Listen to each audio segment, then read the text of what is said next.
di sini rangkaian utamanya yaitu rangkaian tangkinya itu terdiri dari komponen L dan C ya. Oke. Nah, ini pendahuluan terlebih dahulu. Osilator ini merupakan rangkaian yang merupakan rangkaian gabungan ya, gabungan elemen-elemen aktif dan pasif. Ini nanti ada elemen aktifnya, ada elemen pasifnya, yang menghasilkan bentuk gelombang yang periodik, yang spesifik, misalkan gelombang kotak, segitiga, gigi gergaji, ataupun sinusoidal, ya, yang amplitudenya dapat berubah-ubah secara periodik dengan waktu.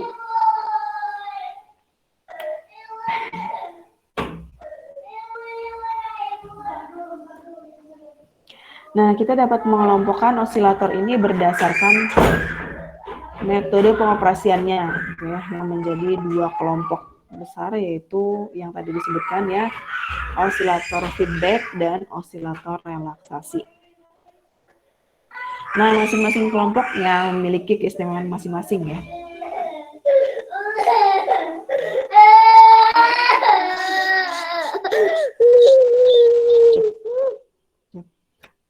Gigit.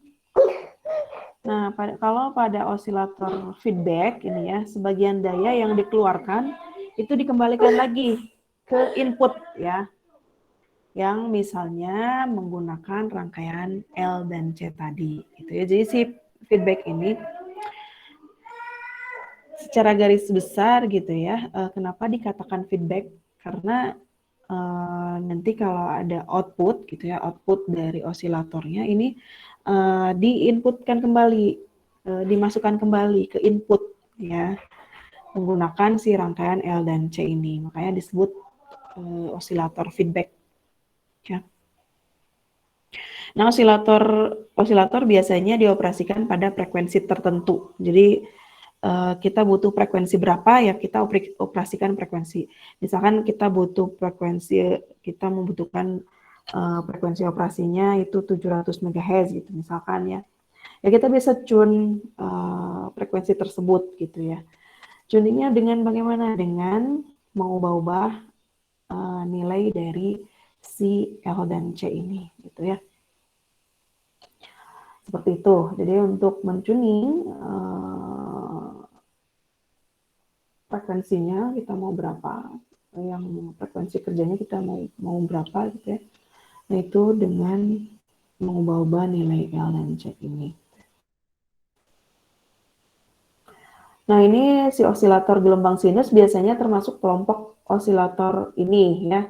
Maksud osilator ini itu osilator feedback. Jadi keluaran dari osilator feedback ini salah satunya adalah yang sinusoidal ya, gelombangnya berupa sinusoidal. Ya.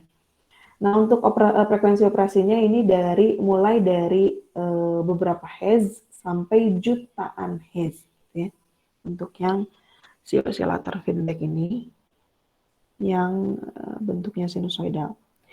Osilator feedback banyak digunakan pada rangkaian penerima radio ya, pada receiver dan TV, radio maupun TV, dan juga pada transmitter gitu ya. Nah, terus untuk osilator relaksasi ini merespon piranti elektronik di mana akan bekerja pada selang waktu tertentu, kemudian mati untuk periode waktu tertentu. Jadi namanya relaksasi itu jadi bekerja secara otomatis ya, pada periode waktu tertentu nyala gitu ya, atau bekerja atau beroperasi. Terus periode waktu selanjutnya itu akan mati gitu ya. Terus nanti periode selanjutnya akan kembali hidup kembali. Makanya dinamakan relaksasi gitu ya. Ada satu waktu atau periode waktu tertentu itu osilatornya mati gitu ya, atau tidak beroperasi. Gitu ya, maka disebut relaksasi, osilator relaksasi. Nah, kondisi pengoperasian ini berulang ya, secara mandiri, jadi bisa dikatakan otomatis gitu ya, dan kontinu. Otomatis seperti itu, udah secara otomatis nyala di selang waktu tertentu, terus mati di selang waktu tertentu, gitu ya. Seperti itu. Osilator ini biasanya merespon proses pemuatan dan pengosongan jaringan RC ataupun RL. Osilator ini biasanya membangkitkan sinyal gelombang kotak dan atau segitiga. Jadi output dari osilator relaksasi biasanya berupa gelombang kotak atau yang segitiga. Dengan yang feedback biasanya secara banyak digunakannya itu untuk yang sinusoidal ya. Aplikasi osilator ini diantaranya pada generator penyapu horizontal dan vertikal pada receiver TV. Osilator relaksasi ini dapat merespon aplikasi frekuensi rendah dengan sangat baik. Jadi kalau yang tadi yang osilator feedback itu frekuensi operasinya itu dari mulai frekuensi rendah sampai tinggi itu bisa ya. Tapi kalau di osilator relaksasi ini dapat merespon aplikasi frekuensi yang rendah aja ya. Baiknya digunakan untuk aplikasi frekuensi rendah. Gitu. Nah, kita persempit aja karena nanti ke depannya kita akan bahas itu yang Hartley, terus Clap sama Colpitts. Kita persempit ke osilator feedback aja. Akan kita bahas selanjutnya gitu ya. Nah ini ada diagram bloknya untuk osilator feedback. Nih terlihat ya di sini ada output, tapi ada sebagian yang dikembalikan ke input ya, kemasukan. Nah ini menggunakan jaringan balikan yang biasanya menggunakan komponen L dan C tadi, atau yang biasa disebut dengan rangkaian tangki, gitu ya. Yang selanjutnya akan disebut dengan rangkaian tangki, gitu ya. Nah, rangkaian tangki tersebut itu terdiri dari rangkaian komponen L dan C, gitu ya. Nah, gambar di samping merupakan diagram blok dari osilator feedback, gitu ya.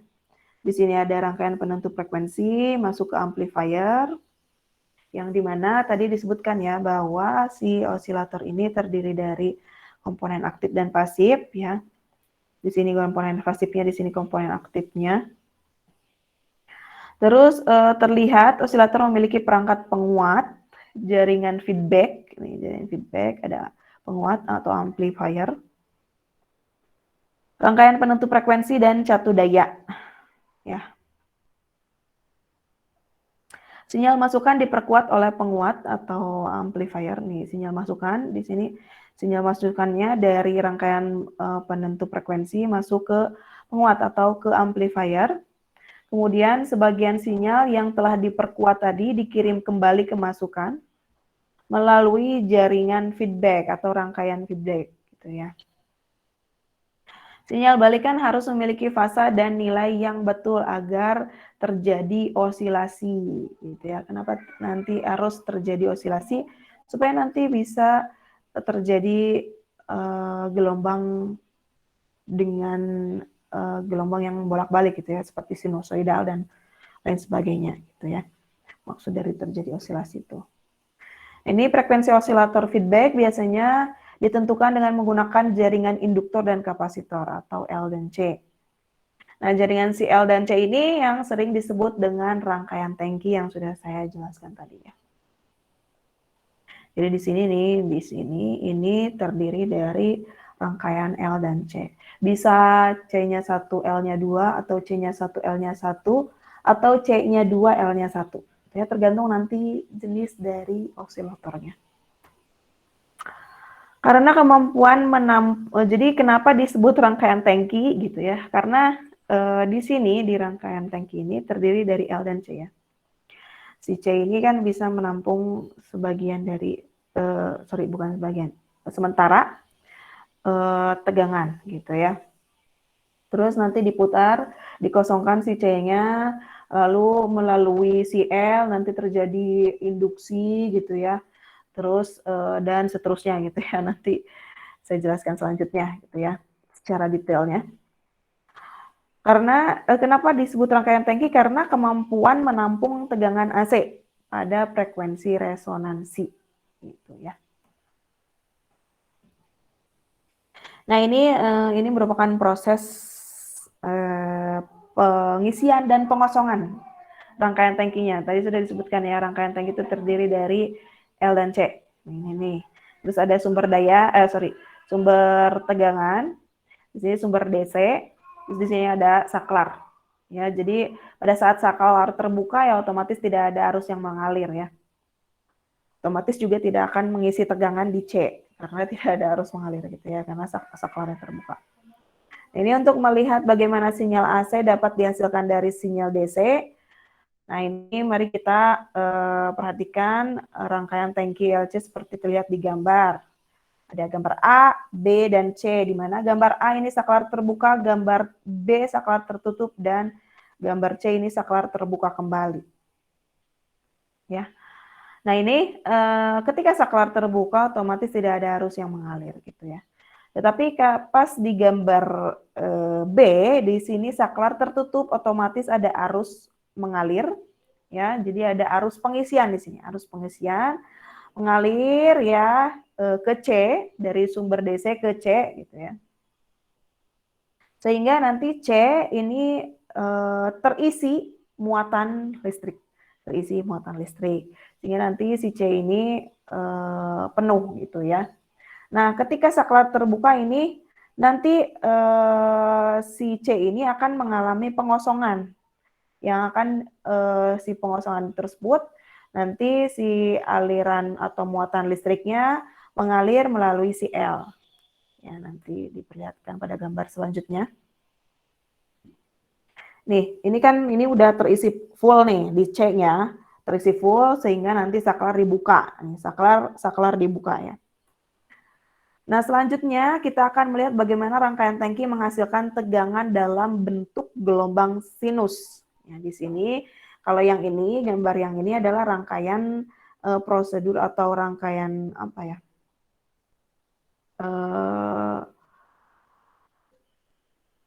Rangkaian si tangki ini bisa menghasilkan tegangan, gitu ya. Tegangan yang bentuk gelombangnya itu sinus, ya, atau tegangan AC lah ya. Nah, pertama kita asumsikan si kapasitor ini sudah terisi penuh ya, atau sudah termuati oleh tegangan listrik ya, atau muatan listrik. Sudah terisi muatan listrik ya si C ini seperti pada gambar A. Terus masuk ke gambar B, ini memperlihatkan kapasitor dilucuti ya, atau dilucuti itu maksudnya dikosongkan ya, dikosongkan. Ya, muatan listriknya ini melalui induktor, Jadi di sini dilalui oleh muatan listrik ya, sehingga nanti karena si induktor atau lilitan kalau dialiri muatan listrik itu menghasilkan kalau lilitan atau induktor ya, di sini kan ada lilitan nih. Ini dialiri muatan listrik ya, Ini akan terjadi perubahan arus di sini. Perubahan arus arus listrik ya terhadap waktu, sehingga nanti menghasilkan perubahan medan terhadap waktu juga. Ya, kalau kalian masih ingat medan gitu ya, yang kemarin dibahas dan yang kemarin dijadikan UAS. Nah, ini aplikasinya di sini ya. Jadi di sini terjadi pelucutan si kapasitor yang arus pelucutannya melewati si L, karena di sini ada arus, ya, ini akan menghasilkan medan magnet, gitu ya. Medan magnet juga nanti akan menghasilkan juga perubahan medan listrik, gitulah ya. Ini menyebabkan terjadinya elektromagnet yang membesar, karena di sini terjadi atau menimbulkan medan magnet yang besar, ya. Di sini menimbulkan medan magnet yang besar. Nah, setelah itu ke gambar C, kita masuk ke gambar C. Ini memperlihatkan kapasitor yang telah terlucuti akibat terjadinya penurunan elektromagnet di sekitar induktor. Nah, kalau misalkan ini udah habis nih, di sini juga karena tidak ada lagi arus yang mengalir, maka si medan elektromagnet juga di sini akan menurun ya. Menurun. Kalau tadi di yang B ini medan elektromagnetiknya besar. Setelah terlucuti, di sini akan terjadi penurunan medan magnet. Elektromagnet gitu ya. Nah, karena terjadi penurunan medan elektromagnet di sekitar induktor ini gitu ya. Ini menyebabkan arus akan tetap mengalir dalam waktu yang singkat. Jadi arus akan tetap mengalir ya dalam waktu yang singkat. Karena tadi adanya medan magnet, perubahan medan magnet, nanti akan ada perubahan arus juga. Makanya nanti arusnya akan berbalik. Akan berbalik ya. Nah, ini pada gambar D ini memperlihatkan proses pengisian kapasitor melalui arus induksi yang tadi. Ya, tadi kan di sini ini medan elektromagnetnya menurun nih. Maka nanti ada menyebabkan arus akan tetap mengalir dalam waktu yang singkat. Nah, ini yang D, ini memperlihatkan proses pengisian kapasitor melalui arus induksi yang tadi. Melalui arus induksi yang tadi, dari hasil penurunan medan magnet, selanjutnya kapasitor mulai dilucuti lagi melalui L. Jadi kalau tadi nih lihat apa namanya? Arusnya, arah arusnya ke bawah nih kan. Tuh lihat. Terus pada saat si medan elektromagnetnya menurun, itu menghasilkan arus, ya menghasilkan arus, tetapi dengan arah yang sebaliknya, gitu ya. Dan begitu seterusnya, gitu ya.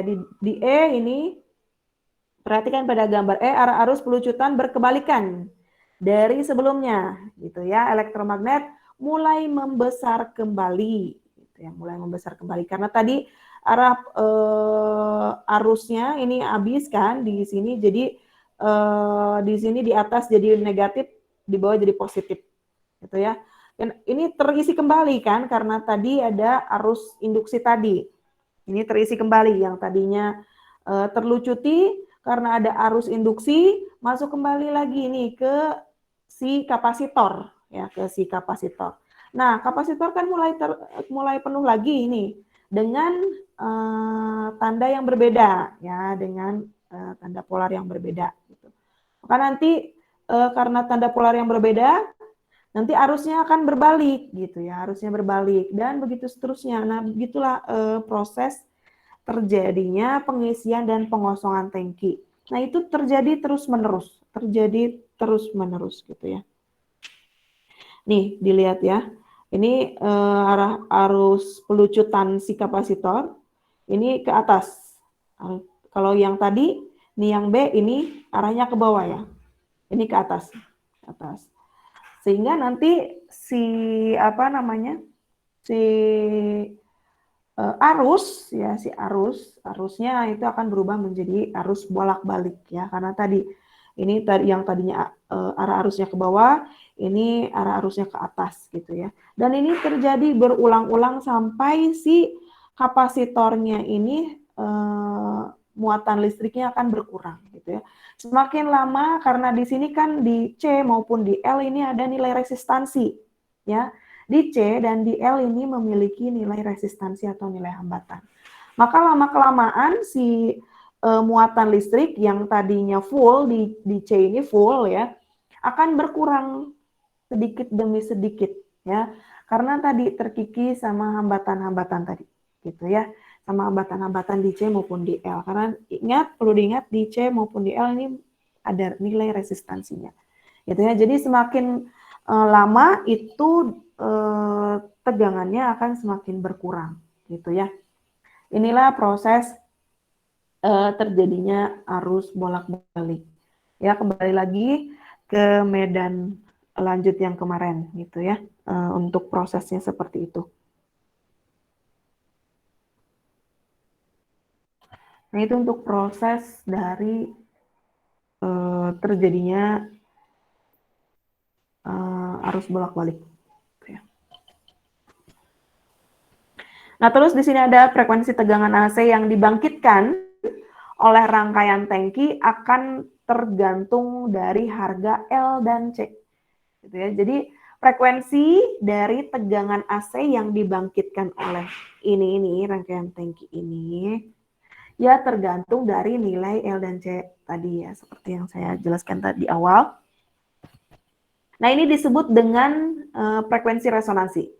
Frekuensi resonansi dengan harga FR ini untuk frekuensi resonansi, ini sama dengan 1/2V dikali dengan akar L dikali C. Gitu ya, di mana FR ini adalah frekuensi resonansi dalam Hertz, L adalah induktansi dalam Henry, dan C adalah kapasitansi dalam Farad. Nah, resonansi terjadi saat reaktansi kapasitif atau XC ini besarnya sama dengan reaktansi induktif atau XL. Terus rangkaian tangki ya, bukan tangki akan berosilasi pada frekuensi ini. Jadi pada saat reaktansi kapasitif besarnya sama dengan reaktansi induktif, gitu ya. Rangkaian tangki akan berosilasi gitu ya pada frekuensi tersebut. Nah, ini bentuk gelombang yang dihasilkan dari rangkaian tangki tadi, ya, yang saya sebutkan bahwa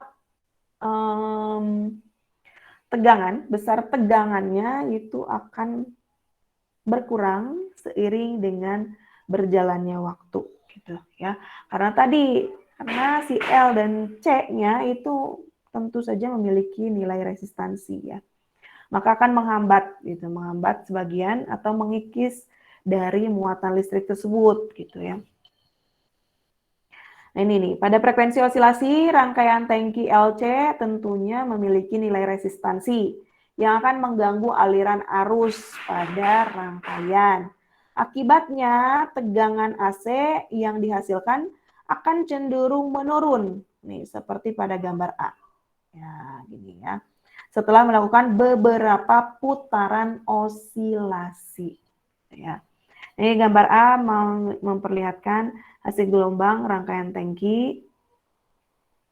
Nah, perhatikan bagaimana amplitudo gelombang mengalami penurunan yang biasa disebut sebagai gelombang sinus teredam. Nih, kalau ada gelombang sinusoidalnya seperti ini menurun nih amplitudonya, maka ini biasanya disebut dengan gelombang sinus teredam atau damped sine wave. Dalam hal ini, rangkaian telah terjadi kehilangan energi yang berubah dalam bentuk panas, gitu ya. Nah, tapi dengan usaha lain, gitu ya, kita bisa membuat gelombangnya ini stabil seperti ini ya amplitudanya. Gitu ya, seperti pada gambar B. Tapi gimana caranya? Caranya karena di sini nih, kita perlihatkan lagi. Di sini kan ada rangkaian tangki nih, yang kalau misalkan saklar dibuka, ini yang muter ya di sini aja ya, muatan yang di sini aja. Berarti nanti lama-kelamaan habis gitu ya, setelah beberapa putaran. Nah, tapi kalau misalkan kita tutup lagi saklarnya, otomatis ini akan ngisi lagi. Gitu ya, ini akan ngisi lagi. Nanti akan berputar kembali, terjadi osilasi kembali, berkurang lagi yang efeknya nanti energinya akan berkurang lagi gitu ya, amplitudonya akan menurun lagi, otomatis kita harus buka tutup saklar nih supaya energi di sini tetap stabil gitu ya. Caranya kita harus buka tutup saklar untuk pengisian daya ulang gitu ya, supaya energi di sini tetap stabil. Tapi masa sih kita harus buka tutup saklar secara manual gitu ya, itu tidak memungkinkan sekali gitu ya. Maka caranya harus menggunakan suatu alat lain gitu ya untuk proses buka tutup saklar secara otomatis gitu ya. Tapi bagaimana caranya gitu ya, nanti kita jelaskan. Nah, di sini osilasi rangkaian tangki dapat dibuat secara kontinu jika kita menambahkan energi secara periodik tadi ya. Seperti tadi, kita harus buka tutup saklar gitu ya. Energi ini akan digunakan untuk mengganti energi panas yang hilang tadi. Kan tadi energi yang terkikis tadi itu diubah, dikonversi ya ke energi panas. Nah, gimana caranya? Kita harus mengganti energi yang panas tadi yang hilang akibat dikonversi ke energi panas tadi gitu ya, supaya terjadi gelombang yang stabil seperti gambar B ini. Gitu ya. Nah, ini gambar B menunjukkan gelombang kontinu pada rangkaian tangki yang secara periodik ditambahkan energi pada rangkaiannya. Nah, tambahan energi pada rangkaian tangki tersebut itu dengan menghubungkan kapasitor dengan sumber DC tadi ya. Nah, itu kita tidak mungkin ya melakukannya secara manual gitu ya, proses buka tutup si saklarnya gitu ya. Maka harus dilakukan secara elektronik, secara otomatis dengan menggunakan jasa transistor gitu ya. Maka kita harus menggunakan si transistor untuk atau sebagai switch ya. Transistor sebagai switch yang tadi ya, ini si transistornya ini kan komponen aktifnya ya. Sedangkan LC komponen pasifnya. Gitu. Terus di sini nah itu penjelasan tentang osilator feedback secara umum ya. Secara garis besar. Seperti itu. Dan ini secara umum ya, frekuensi resonansinya seperti ini ya. FR sama dengan 1/2V kali akar dari LC. Gitu ya. Ini secara umum. Jadi nanti karena tadi rangkaian LC-nya berbeda-beda untuk setiap jenis osilator. Ya, ada 3 osilator kan. Hartley, Colpitts, sama Clap. Nah, maka nanti yang berbeda di sini berbeda untuk FR-nya ya. Yang berbeda adalah yang di dalam akarnya ini ya. Nanti kita lihat satu-satu. Kita masuk ke osilator Hartley. Di sini osilator Hartley merupakan salah satu jenis osilator LC harmonis ya. Nah, untuk jenis osilator ini yang paling sederhana ya, yang paling sederhana di antara ketiga osilator yang akan kita bahas gitu. Ini yang paling sederhana. Gitu ya. Osilator ini merupakan jenis osilator variabel yang umumnya digunakan untuk membangkitkan gelombang pada kawasan frekuensi radio. Sehingga si osilator Hartley ini sering disebut sebagai osilator radiofrekuensi atau RF. Nah, ini rangkaian utama osilator ini terdiri dari transistor sebagai rangkaian penguat. Dan ada transistor sebagai rangkaian penguat. Kenapa bisa penguat? Karena tadi ya si transistor ini bisa sebagai switch untuk nanti si dari sumber DC gitu ya masuk kembali ke rangkaian tangki. Nih. Di sini. Nih. Ini kan tadi dari rangkaian tangki ini ada yang outputnya ada yang supaya gelombangnya tetap stabil, maka di sini ada rangkaian penguat gitu ya. Nanti daya masuk kembali ke jaringan balikan atau ke rangkaian tangki gitu ya. Seperti itu.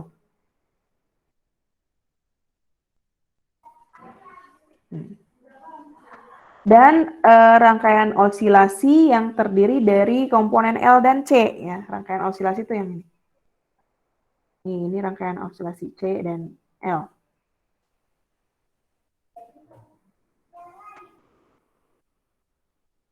Nah, pada rangkaian di bawah di slide selanjutnya yang ini nih, rangkaian yang ini ada transistor NPN dihubungkan dengan konfigurasi common emitter sehingga berfungsi sebagai amplifier serta ada R1, R2 dan RE di sini sebagai resistor pembiasnya. R1, R2 dan RE di sini sebagai pembias. Terus ada CE, CE adalah kapasitor bypass pada emitter kapasitor. CE yang ini kapasitor bypass. Terus ada C0 dan C1 yang merupakan kapasitor penghubung. C0 dan C1. Ini penghubung untuk ke rangkaian tangkinya nih. Ini kan rangkaian tangkinya nih. Ini rangkaian penguatnya. Di sini dihubungkan dengan menggunakan C0 dan CI. C0 dan CI ya. Dihubungkan ke rangkaian tangkinya. Gitu ya. Seperti itu. Terus ketika PCC ini dihubungkan dengan sumber DC. Ini kita masukkan sumber DC melalui PCC ini. Ya, sumber DC. Maka arus pada kolektor akan meningkat. Arus pada kolektor akan meningkat. Ya, dan kapasitor akan mulai terisi.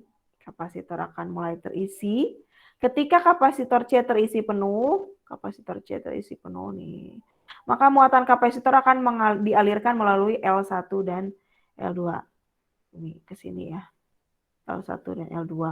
Kemudian mulai mengisi kapasitor C kembali. Proses inilah yang membangkitkan skema osilasi pada rangkaian osilator Hartley. Seperti tadi ya, yang ini. Kalau ini kan C dan L-nya sama-sama 1, sedangkan yang Hartley ini C-nya 1, L-nya 2 gitu ya. Tapi rangkaian langkahnya ini sama seperti ini ya. Gitu. Nah ini saya ada simulasi osilator Hartley. Ya, ini rangkaian tangkinya di sini. Ya, ini rangkaian tangkinya. Ini untuk rangkaian penguatnya. Di sini rangkaian penguatnya. Dan ini C1 dan C6 sebagai kapasitor penghubung dengan sumber DC-nya ini 12 volt ya. Di sini 12 volt masuk ke rangkaian amplifier. Di sini amplifiernya. Terus nanti masuk ke rangkaian tangki. Ini mengisi dulu C, lalu nanti terjadi osilasi dengan C-nya ini dilucuti gitu ya, melalui L3 dan L2 gitu ya. Terus terjadi gelombang elektromagnetiknya karena di sini terjadi arus ya, dialiri arus gitu ya. Terus berjalannya waktu arus habis karena di sini udah habis muatannya. Maka di sini nanti si medan elektromagnetnya menurun sehingga nanti ada arus induksi dan seterusnya gitu ya. Sehingga nanti dihasilkan di output sini itu adalah berupa tegangan AC yang bisa dilihat gelombangnya melalui osiloskop dan dihitung tegangannya melalui frekuensi counter. Gitu ya. Di sini ini bukan tegangan, ini frekuensi ya. Untuk melihat frekuensi counter. Nah, ini silakan kalian coba dulu di multisim. Ya, di multisim rangkaian ini. Nanti ada satu orang yang memperlihatkan hasil simulasinya. Ya. Sebenarnya di sini udah ada nih, tuh. Cuman saya supaya kalian bergerak saja gitu ya. Tidak hanya mendengarkan, oke? Supaya tidak bosan juga kalian bisa ngatik-ngatik di multisim. Ya, silakan. Ini rangkaiannya dirangkai terlebih dahulu ya, dirangkai terlebih dahulu, lalu dilihat frekuensinya berapa, terus ininya apa namanya, di osiloskop dilihat bentuknya, apakah bentuknya sinusoidal atau bukan, gitu ya. Terus frekuensinya juga bisa dihitung melalui osiloskop ya. Tapi untuk mempercepat, kalian hitung aja menggunakan frekuensi counter. Ya.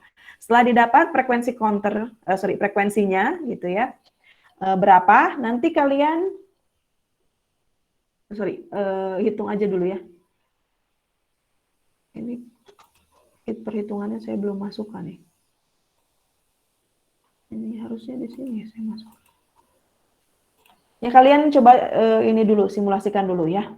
Simulasikan dulu, nanti didapat frekuensinya berapa, gitu ya. Sok silakan dikerjakan dulu multisimnya, nanti saya kembali lagi di jam 14.50. Monggo dikerjakan. Oh, pakai yang Tektronix. Nah, ininya sinusoid. Nah, untuk frekuensinya 6,79 kalau saya yang dapat. Nah, mungkin karena ininya beda, cuma ada 2N222A. Nah, terus untuk misalkan frekuensinya terus periodenya dapat segini, minnya 3 volt dan lain-lainnya, maksudnya 13,7. Rising time di sininya 3,4. Ini sinusoid, Bu. Ya, sinusoidal. Nah, iya, Bu. Gitu, Bu. Oke, jadi itu berapa ininya frekuensi di frekuensi counternya? Sorry tadi. Sama kayak yang di sini 6,79. 6,79. Iya. Beda Dekatnya ya. 0,3, Bu. Apa tuh? Mungkin ini masalahnya, Bu, ya. Iya, nggak apa-apa. Oh, iya. Sudah, Bu. Nah, gitu tadi dapatnya sekitar 6,7. Yang lain gimana yang lain? Makasih, Bu. Oke, saya yang terima kasih Heru. Yang lain gimana hasilnya? Sama nggak kayak Heru? Halo?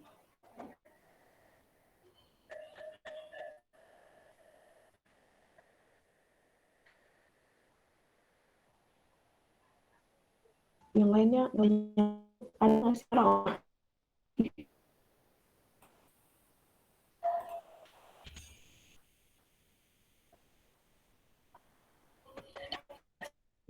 Oke.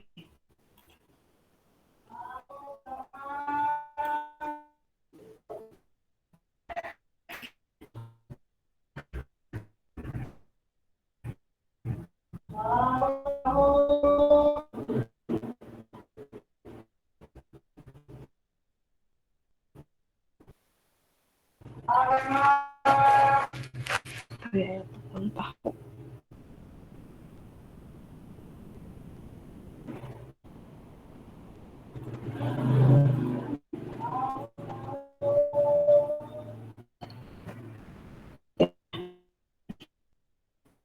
Jadi tadi bagus akhirnya terima kasih banyak sudah kayaknya seperti ini, nanti hasil seperti ini kita 7,08 kHz ini sinus ya. Nah ini kan hasil simulasi ini gini ya, harus kan dengan menggunakan persamaan matematis ya, dengan menggunakan persamaan matematis itu kan yang secara umumnya seperti ini, frekuensi sama dengan 1/2V kali dari LC gitu. Nah, karena di sini dihargai L-nya ada 2, maka nanti diganti L-nya menjadi L ekivalen. Jadi tinggal gunakan saja ya L-nya L1 dan L2-nya. Jadi nanti FR sama dengan 1/2V kali akar dari ekivalen dikali C. Ekivalennya diubah menjadi L1 ditambah L2, jadi 1/2V kali akar dari L1 plus L2 dikali C. Dapat nanti hasilnya 1/2V dikali akar dari 30 kali 10 pangkat 3 ditambah 20 kali 10 pangkat 3 kali dan C-nya adalah 10 kali 10 pangkat 9 nano ya. Dapat hasilnya 1,7 kilo. Kalau di frekuensi kontaknya di sini 7,8 kilo.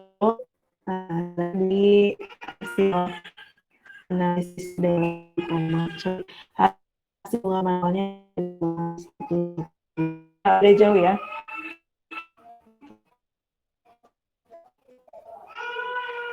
Seperti itu.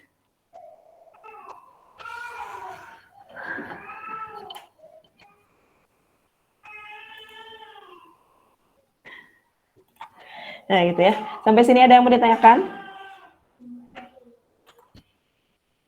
Halo, ada yang mau ditanyakan nggak sampai sini? Ini untuk yang osilator Hartley. Ya, nanti ada osilator Colpitts sama Clap. Ini masih ada waktu, kita lanjutkan aja ke yang Colpitts ya. Tapi ini di Hartley ada pertanyaan nggak? Syukur-syukur nggak ada pertanyaan ya. Jadi kita bisa langsung lanjut ke yang Colpitts.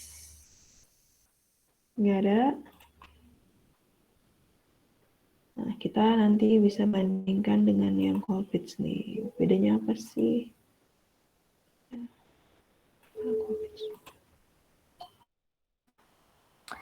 Nah, ini dia. Kalau tadi Hartley, rangkaian tangkinya itu L-nya 2, C-nya 1. Kalau di Colpitts nih, Colpitts memiliki rangkaian tangki L-nya 1, C-nya 2. Ya. Bedanya, kalau yang tadi di Hartley, L-nya 2, C-nya 1 gitu ya. Kalau di sini di Colpitts, C-nya yang 2. C-nya 2, L-nya 1. Ya. Oke.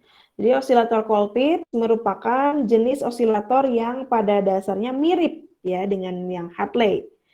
Ya, jika pada osilator Hartley pembagi tegangan pada tank sirkuitnya atau rangkaian tangkinya itu dibuat menggunakan induktor ya. Nah, kalau di sini ini menggunakan kapasitor gitu ya, yang kapasitornya 2 di sini ya. Nah, contoh rangkaian osilator Colpitts adalah seperti yang di samping ini yang ini. Kaki emitter dari transistor yang terhubung dengan persimpangan 2 kapasitor. Yang ini nih, yang ini nih.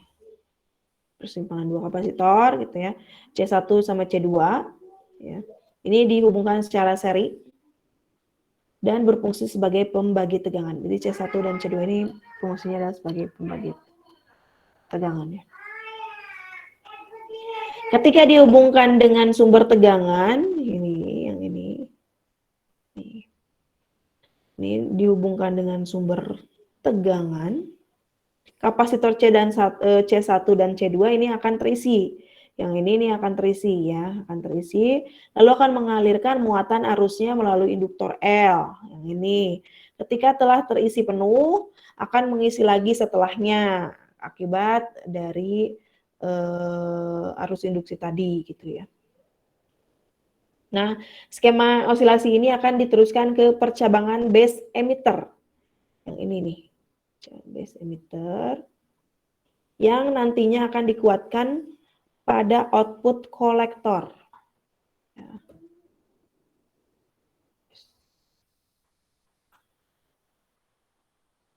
Gitu ya, itu merupakan prinsip kerjanya seperti itu.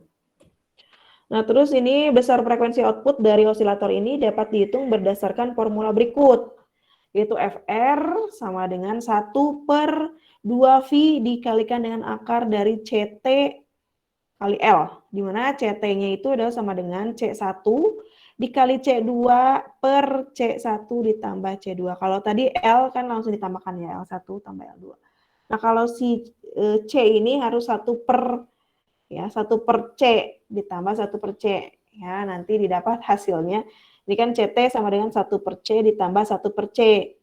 Nanti hasilnya CT sama dengan C1 kali C2 dibagi dengan C1 tambah C2. Gitu ya. Ini untuk yang osilator Colpitts. besar frekuensinya seperti ini. FR sama dengan 1/2V dikali akar dari C1 kali C2 per C1 plus C2 dikali dengan L. Gitu ya. Nah ini ada untuk simulasinya seperti ini. Kembali lagi silakan disimulasikan kembali ya. Di sini ada rangkaian tangkinya terdiri dari 2C, ada C2, C3 dengan masing-masing nilainya 0,1 mikrofarad dan 0,1 mikrofarad. Sedangkan L-nya ini untuk rangkaian tangkinya di L2 dengan nilai 47 mikrohenry. Ya. Ini ada rangkaian penguatnya, di sini ada transistor ya, dan lain sebagainya, ada ada C gitu ya.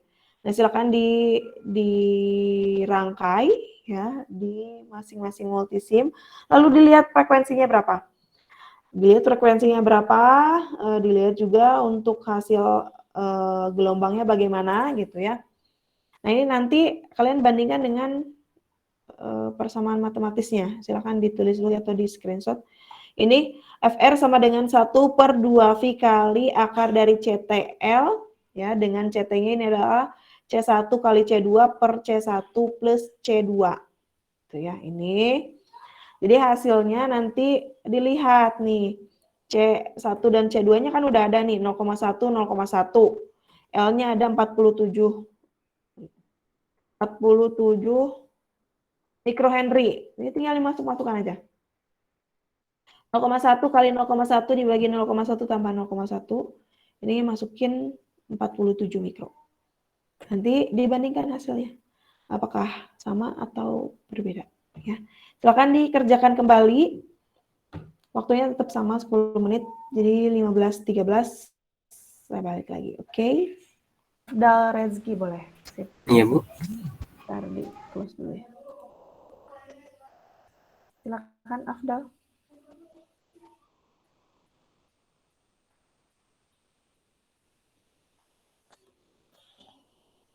Ayah. Ini datang.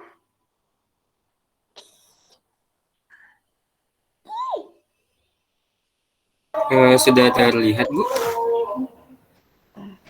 Ada. Alah. Ini Bu, hasil dari simulasinya yang ada di PowerPoint tadi diimplementasikan ke multisim. Ya.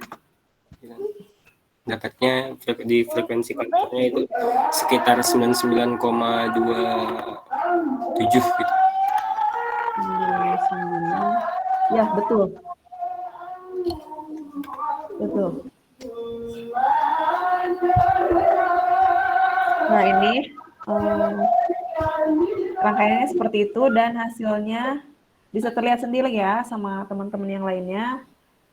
Yang Afdal coba laksanakan simulasinya, ini hasilnya adalah 99,2 sekian gitu ya. Ini naik turun ya karena tadi ya terjadi osilasi di sini di rangkaian tangki tadi. Jadi makanya ini naik turun tuh frekuensinya. Aduh. Adik, ini kakinya. Gitu. Terus hasil ininya, Afdal, udah dicari belum? Oh, belum, Bu. Tadi nggak sempat di screenshot yang bagian rumusnya. Oke. Ya udah nggak apa-apa. Ini ya, seperti ini. Ada yang mau ditanyakan nggak? Yang lain?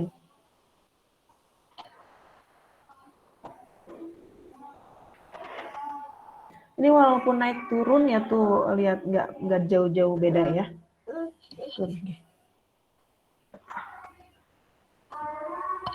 Karena kalau kalian lihat secara seksama ya, ini dari osiloskop.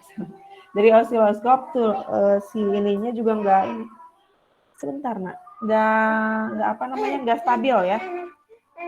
Mau amplitudo maupun si frekuensinya.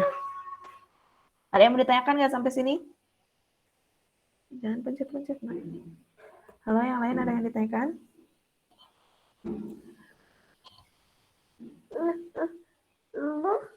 Nggak ada?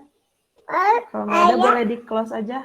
Afdal, terima kasih sudah Ya, membantu. Ibu, terima kasih. Dadah gitu. Dadah. Dadah. Ya, oke. Dadah. Dadah. Dadah. Oke, ini udah.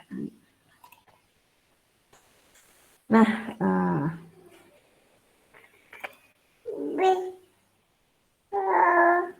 nah ini kalau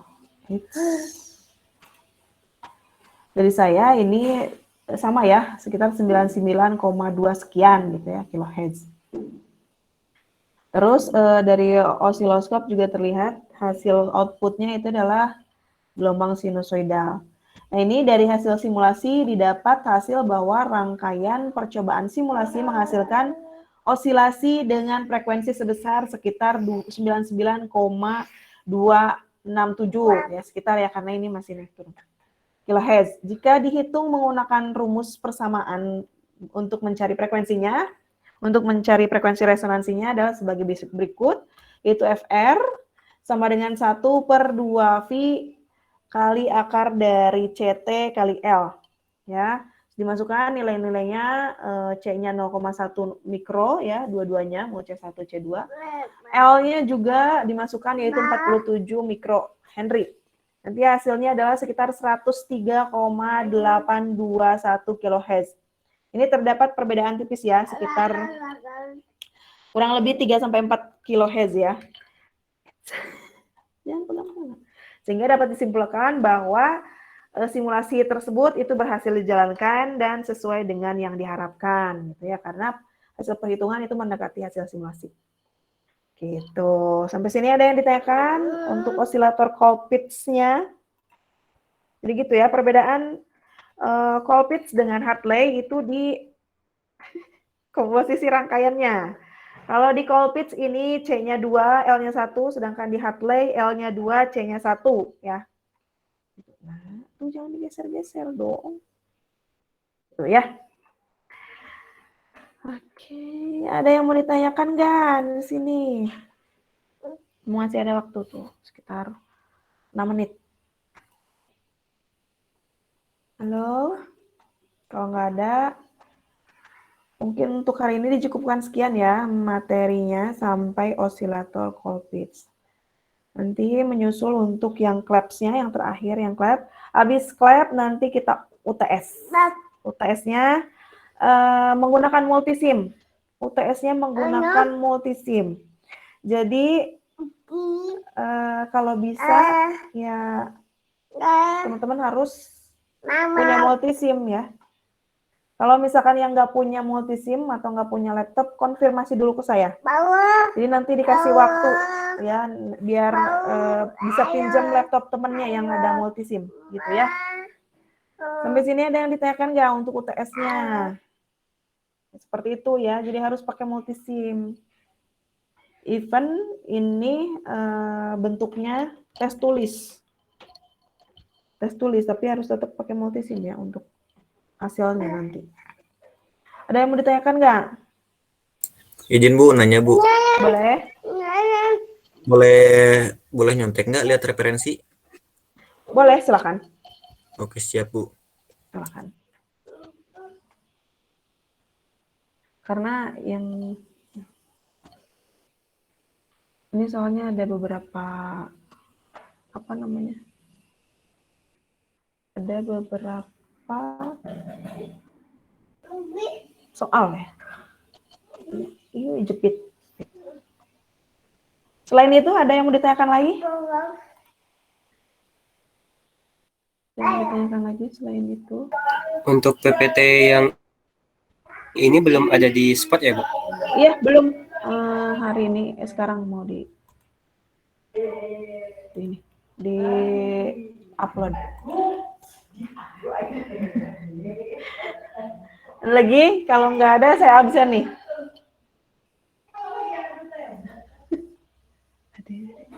Saya absen dulu ya. Kok yang ini? Salah.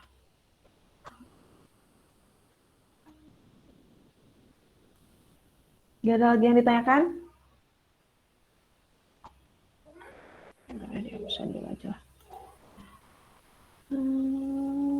Muhammad Agil Aprizal. Hadir.